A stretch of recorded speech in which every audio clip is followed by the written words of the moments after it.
আমাদের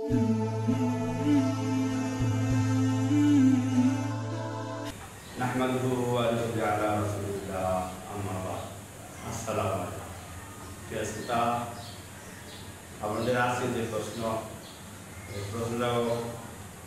গুরুত্বপূর্ণ ইম্পর্টেন্ট প্রশ্ন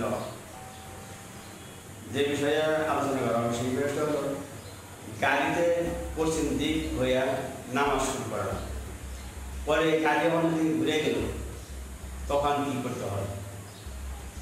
এটা অনেক বুঝলে সহজ, না বুঝলে অনেক কঠিন।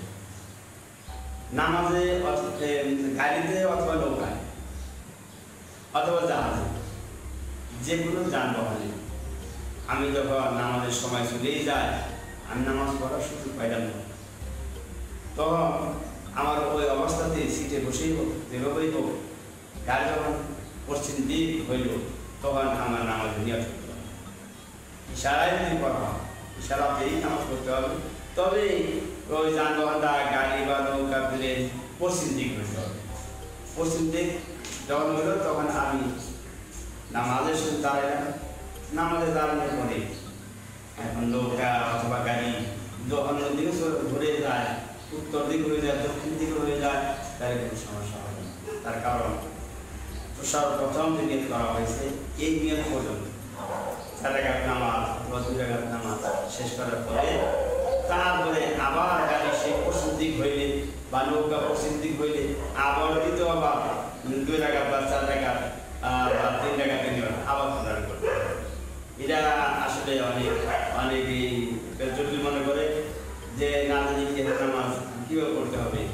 আর যখন আমি নিয়ত করলাম পশ্চিম দিক ছিল আমার যানবাহন গাড়ি বা নৌকা, কিন্তু মনে হইতেছে আমার নামাজটা সে হয় নাই বা হবে না, বা নামাজটা পুনরায় করে করতে হবে, যে সময় চলে গেল কাজা করতে হবে না।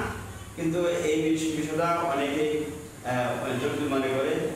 তবে নামাজটা এমন জিনিস, নামাজ একমাত্র মানুষের মুসলমানদের একমাত্র আল্লাহ পাকের দিদারের একটা মাধ্যম, আল্লাহ পাকের নিকটে হাসিল একটা মাধ্যম। তা এই বিষয়ে অনেক জানা থাকলে মানুষ কিন্তু সবাই কিন্তু সমস্যা করে বলেন যে জানিগাম পানি না জানিগাম আসমানি, যেটা না জানি ছোট ওটা আসমানের মতো ভারী লাগে, খুব ভার লাগে, আর যেটা জানি সেটা কঠিন খুব সহজ লাগে। তো এই জন্য এই বিষয়টা জানা খুব গুরুত্বপূর্ণ।